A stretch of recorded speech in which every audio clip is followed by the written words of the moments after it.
Welcome back ناظرین آپ دیکھ رہے ہیں پروگرام کھیت کھلیان، اور پروگرام میں ہمارے ساتھ شریک ہیں ڈاکٹر افتخار احمد صاحب. آپ PARC کے چیئرمین ہیں.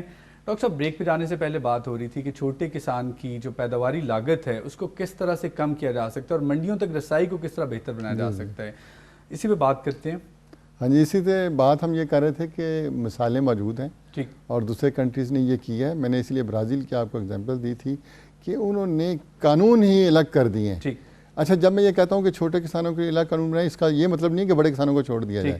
بڑے کسانوں کا بڑا اہم رول ہے میکرو اکنامکس میں، اور ایکسپورٹ جو بڑی ضروری ہے اس ملک کے لیے، اس میں بڑے کسانوں نے کردار ادا کرنا ہے. اور وہ بڑے آسان طریقے سے کر سکتے ہیں کیونکہ ان کے نالج کی جو سورسز ہیں ان کا تک رسائی ہے، ان کے پاس ریسورسز کمپیریٹیولی زیادہ ہیں، اور چونکہ ان کی زمین کا سائز بڑا ہے تو وہ ایکسپیریمنٹیشن بھی کر سکتے ہیں، بڑی آسانی سے کر سکتے ہیں. لیکن اس کے لیے پھر ہمیں انویسٹمنٹ زیادہ کرنی ہوگی سائنس میں، تاکہ انوویشنز کی تعداد بڑھے، نئی سے نئی ٹیکنالوجیز ہر روز ڈیولپ ہوں، اور اس میں فیڈرل میں بھی اور صوبائی سطح پہ بھی تمام اداروں کو مل کر ہر روز نئی چیزیں لانی ہوں گی، تاکہ جس سے کہ اور ڈائیورسیفیکیشن انوویشن میں لانی ہوگی، تاکہ بڑے کسان اس لحاظ سے جو باہر ایکسپورٹ ہے اس میں وہ آگے بڑھ سکیں. تو باہر کیا چاہیے، اس میں مارکیٹ انٹیلیجنس اور یہ ساری چیزیں لانی ہوں گی، جس سے زیادہ سے زیادہ زر مبادلہ بھی آ سکے، اور چھوٹا کسان جو ہے وہ ملکی ضروریات سب سے پہلے تو اپنے خاندان کو، اس کے لیے سب سے اہم یہ ہے کہ وہ پاورٹی میں نہ جائے اور وہ زندہ رہ سکے. تو اگر اس کے لیے انرجی کرائسس اور یہ چیزیں اس کی ان پٹ کاسٹ کو بڑھاتے رہیں گے تو وہ کبھی نہیں جا سکتا. میں نے آپ کو اگزامپل دی تھی کہ ان پٹ کاسٹ کو کیسے مینیج کیا جا سکتا ہے، وہ ہے انسینٹیو دینے سے. انسینٹیو کیا ہے کہ پیسہ چاہیے نا اس کی چیز کو بکنے کے لیے، ہائر پرائس. تو آپ سبسڈی کی بجائے کیا کریں، آپ اس کی انشور کر دیں کہ اس کی چیز بکے گی. تو میں نے بتایا کہ برازیل نے کیا کیا، انہوں نے بائی لا یہ کر دیا ہے کہ تمام جو گورنمنٹ اسٹیبلشمنٹس ہیں وہ کوئی ایسا چھوٹا کسان نہیں ہوگا جس کی کھیت میں پڑی فصل خراب ہو، یا کوئی بھی مڈل مین، کوئی آڑتی آ کے اس کو بلیک میل کر سکے، وہ ڈائریکٹلی وہ پرچیز کریں گے. دوسرا اسی کا پارٹ میں ایک اور بتانا، جیسے ہمارے یہاں بے نظیر انکم سپورٹ پروگرام، ان کے یہاں ایک اسکول فیڈنگ پروگرام ہے. تو اسکول فیڈنگ پروگرام کا کیا مطلب ہے؟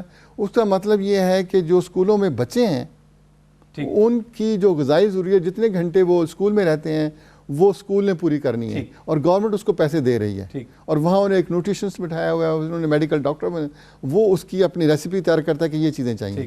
لیکن ان کے اوپر شرط یہ ہے کہ یہ وہ چیزیں ہوں گی جو چھوٹے کسان پیدا کرتے ہیں، چھوٹے کسان کی پیداوار ہے. کیا آپ سمجھتے ہیں کہ آنے والے چند سالوں میں، 2 4 5 سالوں میں، 10 سالوں میں، کیا پاکستان میں ایسی چیزیں کی جائیں گی، ایسی منصوبہ بندی کی جائے گی کہ نہ صرف یہ کہ چھوٹا کسان بلکہ اس کے ساتھ ساتھ جو منڈیاں ہیں ان تک بھی ان کی رسائی بنا دی جائے؟ کہ ایسا ممکن ہو سکے گا پاکستان میں؟ بالکل ممکن ہوگا. پہلے دیکھیں، اسی لیے اب پورا جو ہے وہ سوچ تبدیل ہو رہی ہے، ہماری اپنی سوچ بھی تبدیل ہو رری ہے. پہلے ہم اس میں سب سے اہم صرف یہی سوچتے تھے. اگر ہم سٹیک ہولڈر کی بات کریں تو سب سے اہم سٹیک ہولڈر کون ہوگا؟ اس میں سب سے اہم کردار دیکھیں گورنمنٹ کا ہے، پالیسی لیول پہ.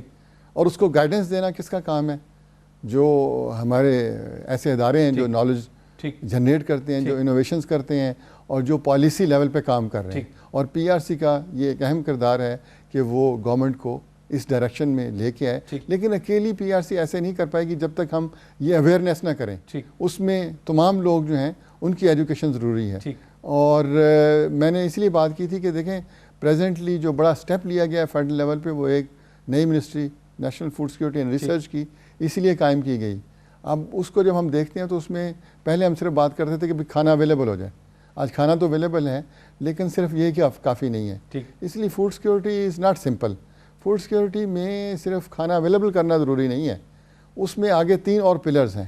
ایک پلر یہ ہے کہ کھانا اویلیبل ہے لیکن کیا ایکسیس بھی ہے کہ نہیں. یہی بات کی تھی، بڑے کسانوں کو تو شاید ایکسیس ہو، چھوٹے کسان کو، خود پروڈیوسر کو ایکسیس نہیں ہے. وہ پیدا کرتا ہے لیکن وہ دے دیتا ہے اور خود وہ بھوکا رہتا ہے. اور ایکسیس جو ہے 2 ٹائپ کی، اکنامک ایکسیس. آپ کے پاس کھانا تو موجود ہے، اگر پیسے ہی نہیں ہیں خریدنے کے لیے تو کیا کرے گے؟ تو بہت سارے لوگ ایسے ہیں پاکستان میں کہ جن کے پاس پیسے نہیں ہیں، کھانا موجود ہے سامنے لیکن وہ خرید نہیں سکتے. تو اس کو کس طرح آپ بنائیں؟ تو یہ بے نظیر سپورٹ پروگرام ٹائپ یہ اس طرح کی چیزیں ہیں. یہ چیزیں آپ سمجھتے ہیں کہ چیزیں معیشت میں خاص طور پہ جو غربت والے ہمارے ایسے طبقے ہیں کہ جو غربت یا اس کی سطح سے بھی نیچے ہیں، ان کے لیے ساری کی ساری منصوبہ بندی جو ہے وہ کارآمد ہے۔ ڈاکٹر صاحب نوجوانوں کے کردار پہ بات کر لیں اگر تھوڑی سی، کہ نوجوان اس ملک کا، ہم کہتے ہیں کہ ہمارے ملک میں 60 سے 65% نوجوان ہیں، اور ہر نوجوان کی کوشش ہے کہ وہ کوئی ایسا کریئر بنائے، کوئی ایسا اپنا مستقبل بنائے کہ جس میں وہ بڑی جلدی سے ترقی کر سکے۔ بہت کم ایسا دیکھا گیا ہے کہ زراعت کی طرف بھی لوگ اپنا کریئر بنا رہے ہیں۔ آپ کیا سمجھتے ہیں کہ نوجوان جن کی توانائی زیادہ ہوتی ہے، جن کی تعلیم بہتر ہوتی ہے، جو کہ نئے تجربات کر سکتے ہیں، کیا ان کو بھی زراعت میں قدم رکھنا چاہیے، اور کیا ایسا ممکن ہے کہ پاکستان میں ایسا کیا جا سکتا ہے؟ بالکل، آپ نے جو سوال اٹھایا یوتھ کا، یہ بڑا اہم سوال ہے۔ جیسے کہ آپ نے کہا کہ 50% پاپولیشن انڈر 20 ہے، اور وہ پاپولیشن ایسی ہے جو کیپیبل اس طرح نہیں ہے کہ ان کے سکلز، تو سکل بلڈنگ پروگرام کی ضرورت ہے۔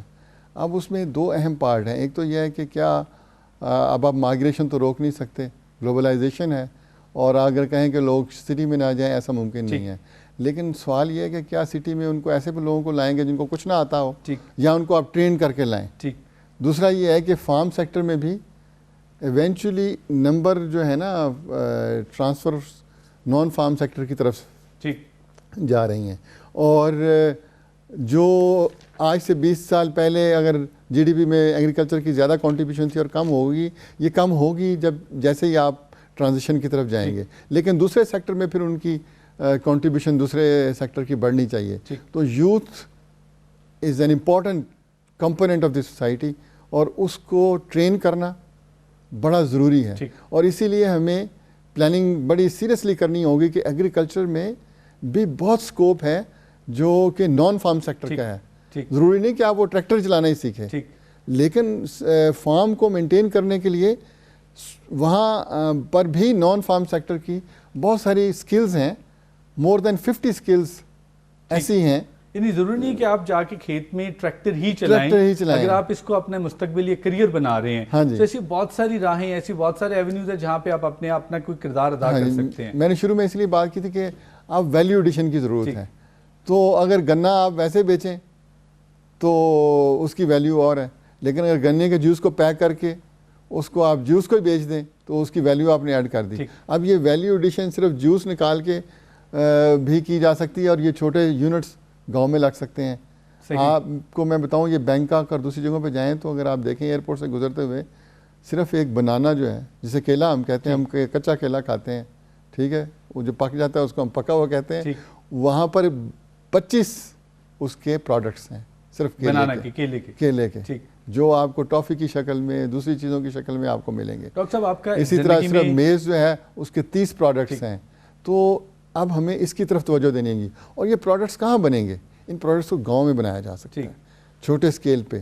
تو اسکل انہانسمنٹ کا ایک پروگرام جو ہے نا، وہ ہمیں اسٹرانگلی ڈیولپ کرنا ہوگا اس سطح پہ کہ جہاں پر لوگ ہیں، لوکل لیول پہ۔ آپ دیکھیں گے ٹرانسپورٹیشن کی کاسٹ کتنی ہے، تو اسی لیے فار ایگزامپل سٹی جو ہے، اس کو آپ ایسے نہ سمجھیں کہ یہ ڈیڈ چیز ہے۔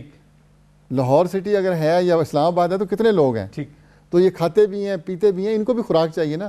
خوراک کہاں سے آئے؟ جہاں پہ ہوگی وہاں پہ بھی ایسے لوازمات کرنے چاہیے کہ ان کو خوراک مل سکے۔ ڈاکٹر صاحب ہمارے پاس وقت کم ہے، میں چاہوں گا کہ آپ اپنی پوری زندگی گزاری ہے زراعت میں، پاکستان میں زراعت کی ترقی کے لیے، آپ کے اکیڈمکس بتاتے ہیں، آپ کے اچیومنٹس بتاتے ہیں کہ آپ نے پوری زندگی پاکستان میں زراعت کی ترقی کے لیے ایک طرح سے وقف کر دی۔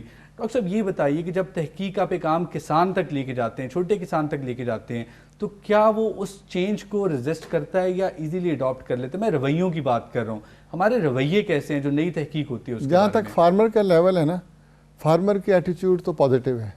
اس کی مثال میں ابھی دیتا ہوں بی ٹی کاٹن کی۔ فارمر تو پہلے اڈاپٹ کر چکا ہے، ٹھیک، ریزسٹنس کہاں ہے کہ ہم پیچھے رہ گئے۔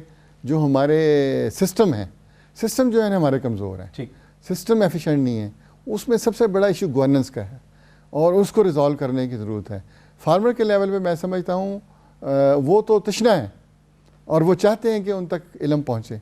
تو جو ریسرچ کے ہمارے ادارے ہیں، جو ریسرچ کو آگے لے جانے والے ادارے ہیں، اور جو فارمر تک پہنچنے والے ادارے ہیں، وہ اب پرانے جو نظام ہیں ان کے مطابق نہیں چل سکتے۔ سو ہمارے رویے جو ہیں، ہمارے کسان کے رویے وہ مثبت ہیں۔ ڈاکٹر صاحب معذرت خواہ ہوں، ہمارے پاس وقت کم ہے، ایک نشست میں یہ سارے کا سارا سبجیکٹ آپ کے ساتھ بیٹھ کے اس کو کور کرنا بالکل پاسبل نہیں ہے. ہم کوشش کریں گے کہ آئندہ بھی کسی نشست میں اسی موضوع پہ دوبارہ بات کی جائے.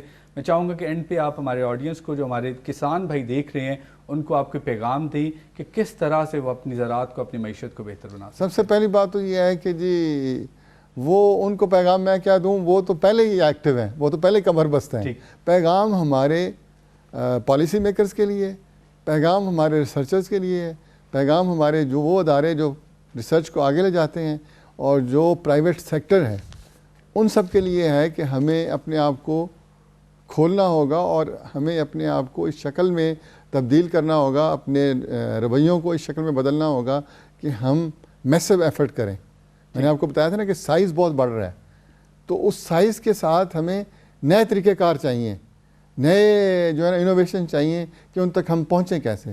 ہم ان تک پہنچ نہیں پا رہے ہیں, اور یہ پہنچنے کا جو عمل ہے, اور اس میں ریچ آؤٹ کرنا صرف اتنی بات نہیں ہے کہ جو ان تک وہ مطلب لکھا ہوا صرف بتا دیا جائے یا میں بات کر دوں.